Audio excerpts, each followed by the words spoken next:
Mapagpalang madaling araw po sa inyo lahat.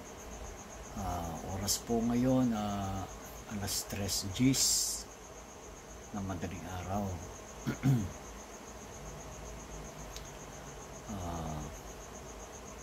Magpapahinga na po sana ako. Siyempre bago ako magdasal, meron akong gustong iparating muna sa inyo about dito sa tinatawag na deliverance. Ito po na nasa dibdib ko, yung pinagawa po sa akin ng Ama na deliverance. Inaanyayahan ko po lahat ng manggagamot sa buong mundo. Dapat po meron po kayong deliverance. Kasi po December 25, December 26, December 27, panay po ang mensahe sa akin na mabuting anghel na si David na ipinararating ng Ama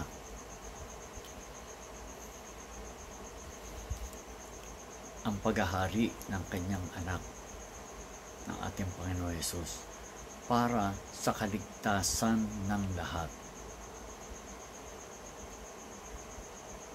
Napakalakas po ng mga mensahe sa akin bilang isa na papagkatiwalaang instrumento ng Ama na pinagawa niya ako ng isang pendant na sacramental tools.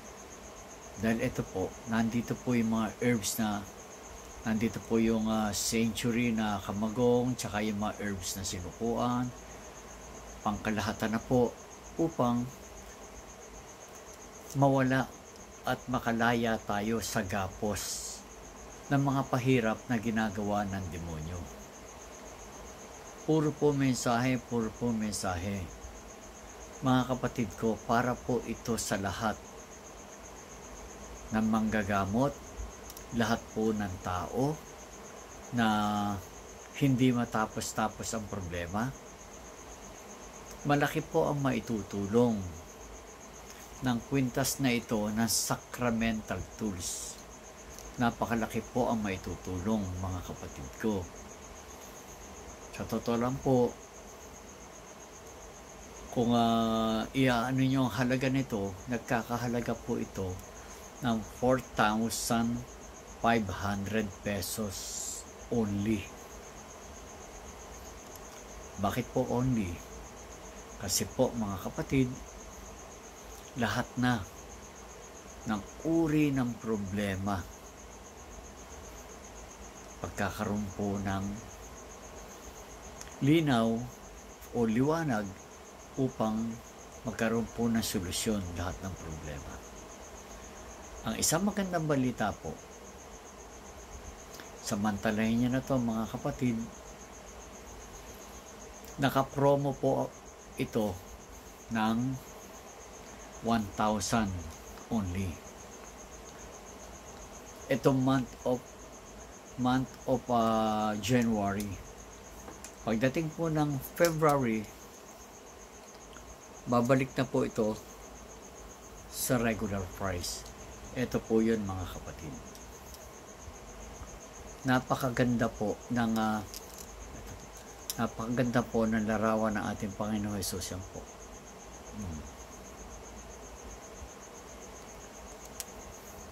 Lagi po kasi noong December, nagpakita po siya sa akin sa nagpakita po siya sa akin sa aking vision. Vision po hindi po. At talaga hiniling ko sa Ama po na paano po ako makakatulong sa mga tao. Yung gamit ko po na pinagagawa niya po, Ama, ano po ba talaga ang karagdagan kalakasan pa para po mas malakas at makatulong.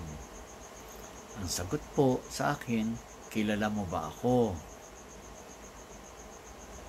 Pumasok na po yung kaalaman sa akin. Yung sinabi niya sa akin na, kilala mo ba ako? Kaya kahit kayo po ang tatanungin, Pag sinabi ng Ama sa inyo, kilala mo ba ako, anak? Di ba? Oo kayo, opo. Kung totoong kilala mo ako, bakit ano-ano pa hinahanap nyo? Naghahanap pa kayo ng kapangyarihan, naghahanap pa. Hindi na po kailangan, mga kapatid. Dahil ang kapangyarihan ay nasa atin. Kailangan lang natin sambahin ang kanyang banal na pangalan. At kaya nga po pinagawa ako ng Ama, yan po, para sa lahat po ng tao ito sa kalayaan. Alam nyo, nagdadasal ako, mga kapatid. Nagdadasal ako. Nagulat po ako. Tingnan niyo po ito. O yan ha. Side view yan ha. Side view.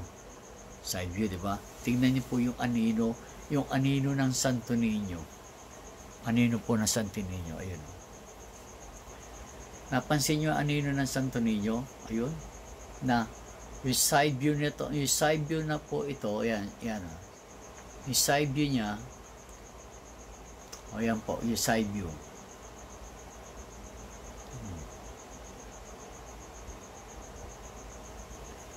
Na-surprise po ako. 3 a.m. in the morning. Paano mag-iitsura ng pagpalagay na lang natin po na pwede sabihin ba, coincidence lang yan. Na-tiyempo po.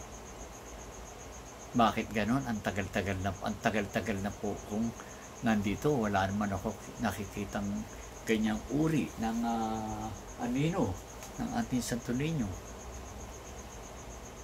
Di po ba, mga kapatid? Pipihitin ko po baka kaala ng iba fabricated no? Tingnan niyo po.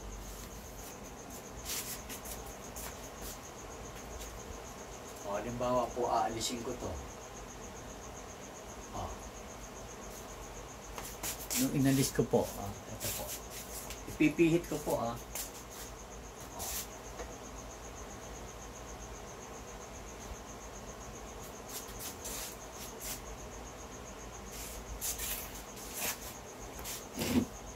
Kita nyo, iba na po, nasisira na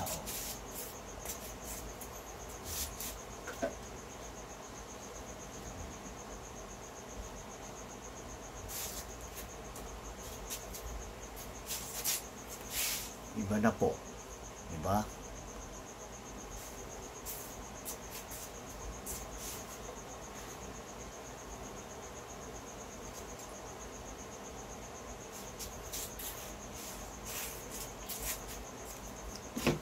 Kung nandito kayo sa akin, pero sa totoo lang po, mga kapatid, para po sa lahat lang po na mananampalataya sa Panginoong Hesus, lalo na yung panahon ngayon Nazareno, pupunta po ako doon sa Quiapo, no? Talaga alam niya naman, ano ako ng Nazareno. Kaya lang ang binibilin, dahil lang Nazareno po, siya po talaga, ang banal na Espiritu ng Diyos Anak, gumanap upang makalaya tayong lahat sa gapos ng mga pahirap na ginagawa ng mga demonyo. Nasa sa inyo po yan, mga kapatid, no? Yung ino-offer ko po sa inyo, yan po, yung face of Jesus. Maliit lang po yun. Dati may face of Jesus, malaki po yun. Ito po yung ano niya, tignan niyo po. Yung size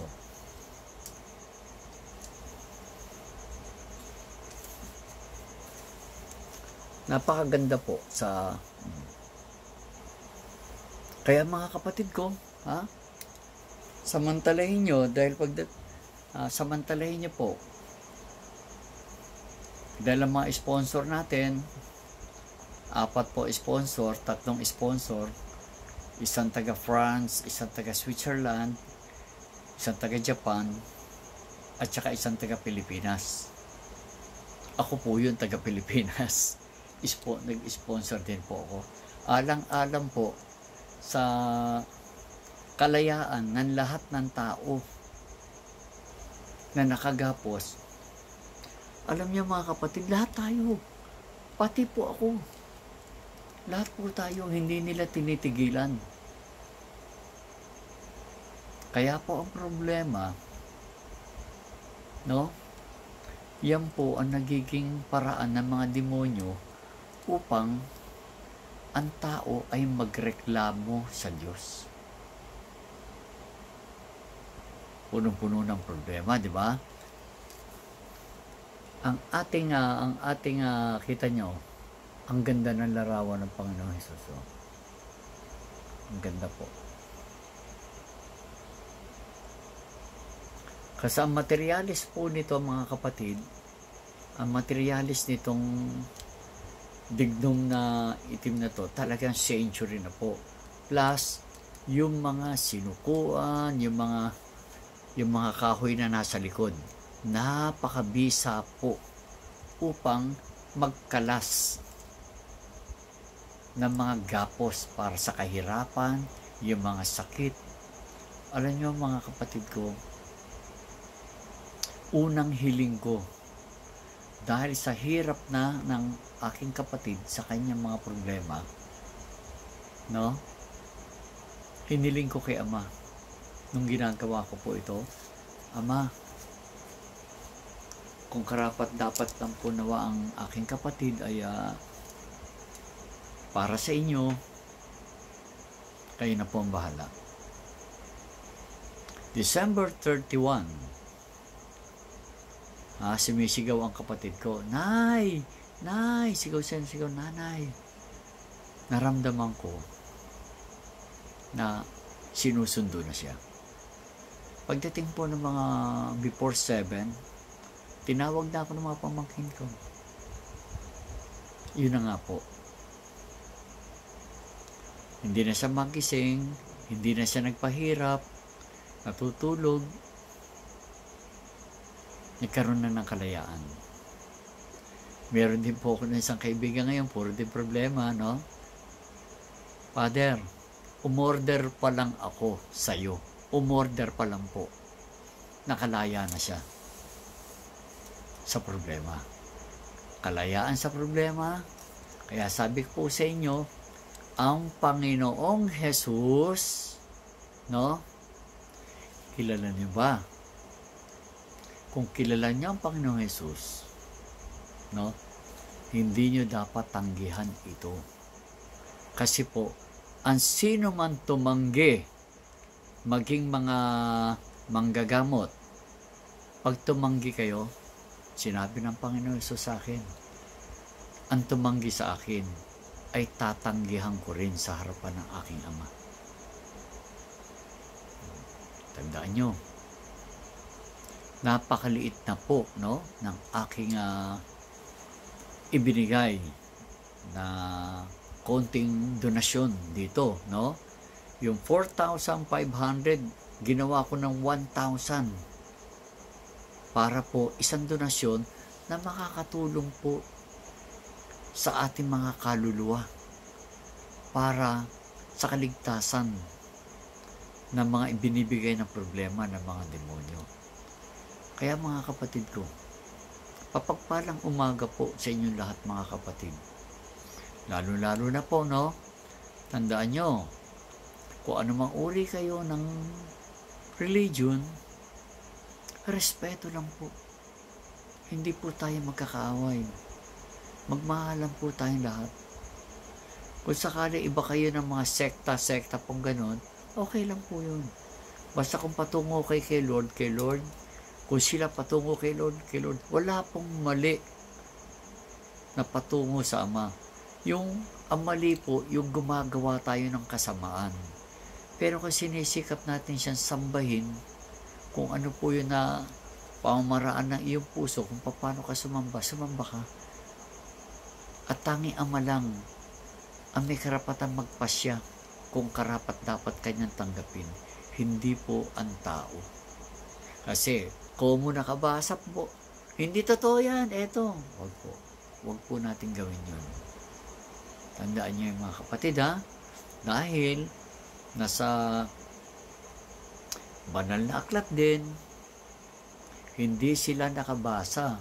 Pero ang ginagawa nila, ayon sa kalooban ng Diyos, tinanggap sila ng Ama sa kaligtasan. Kaligtasan, kaligtasan, kaligtasan po. No? Ang ipinararating ko sa inyo lahat. Kalayaan sa gapos na pahirap ni Satanas na Diablo. Kung hindi po kayo tigilan, sikapin nyo. No? Kung may kopya-kopyahan na naman po tayo, bahala po kayo. Basta sa akin po ang mensahe, pati nga po mga anino-anino, nagkakahawig po sa mga mensahe. Pero, alam ko naman po, mahal tayong lahat ng Diyos. Pare-pare tayo sa Diyos. Pero meron talaga siyang binibigyan ng mensahe kasi po, in-offer ko na po yung kaluluwa ko sa Ama eh. Ang aking spirit, ang aking buhay. As a being living sacrifice para po sa inyong lahat mga kapatid. Mahal na mahal na mahal po kayong lahat. Katulad po ng sinasabi ng ating Panginoong Jesus. Ama, diba?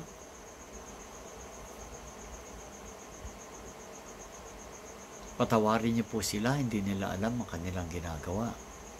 Ama, gusto ko po, sabi niya, no?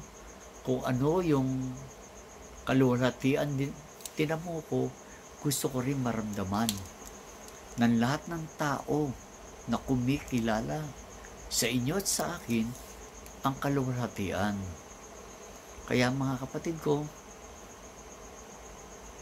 kung na hindi po ito sinasadya, no? Talaga pong hinihipo ng Ama ang inyong puso. Kaya di ba, marami okasyon nang nangyari. Pasko, bagong taon, gumagaso sa paputok, tinatapon ng pera. Huwag na kayo magtapon. Bigyan nyo ng panahon. Marami na pong umorder, naka-line up po kayo. Pero kapag pumasok po ang payment, pasok na po kayo doon. Pero pagdating na po ng February 1, nasa 4-5 na po ito. Kaya ang promo ko na 1,000, lahat po ng healer, lahat po ng nananampalataya sa Panginoong Jesus, no? Tandaan nyo pag sinabing Panginoong Jesus, nakiama na kayo nun. Dahil po, sa ang Panginoong Jesus, ang tawag ko rin po sa Kanya, Ama eh. Ama.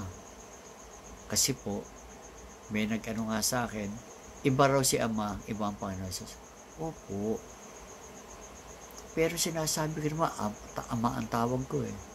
Bakit? Ang Panginoong Jesus po may sabi eh, ang Ama at ako ay iisa. Kaya natatawag ko siyang Ama. O tinatawag ko rin siyang Panginoong Jesus. Kung ano po, basta para sa akin po, ang Panginoong Jesus, kaya ako nasa Ama, kasi nga dahil sa Panginoong Jesus. No one can enter the kingdom of God without Jesus. Walang makakarating kay Ama kung hindi ka dadaan sa ating Panginoong Jesus. Kaya mga kapatid ko, mapagpalang umaga po, pagpalain po kayo, at magkaroon kayo ng kaligtasan. Sa mga darating na panahon, eto na po ang kaligtasan natin Merong pundar. October pa lang po sinasabi ko na may darating year 2025 ng isang napakalaking panganib na tinatawag na calamity. Yung kalamidad pong ito po yung tinatawag na yung natural calamity, yung mga virus, ganon. Pero may spiritual calamity rin po. Yun po yung mga gawa ng mga demonyo. Kaya tandaan nyo, ang solusyon, ang Panginoong Jesus. Siya ang solusyon ng lahat. Kung nanghihinayang kayo sa 1,000 nyo, sorry kayo. you lost 95% of your life. Tandaan yan. Minsan ako magagantong ng mensahe para po sa kaligtasan. Tandaan nyo, kapag nagkaroon po kayo nito, para ang gaang-gaang ng puso nyo. Dahil maghahari, no? Ang banal na espiritu sa inyong katauhan. Nasa atin na nga po, bakit pa natin nagagawang sumuway sa kanyang kalooban. Pero kapag meron kayong ganito, pag nakita nyo po ang kanyang larawan, tingnan nyo po. Pag nakita ang larawan niya, magkakaroon ka ng takot makagawa ng kasalanan.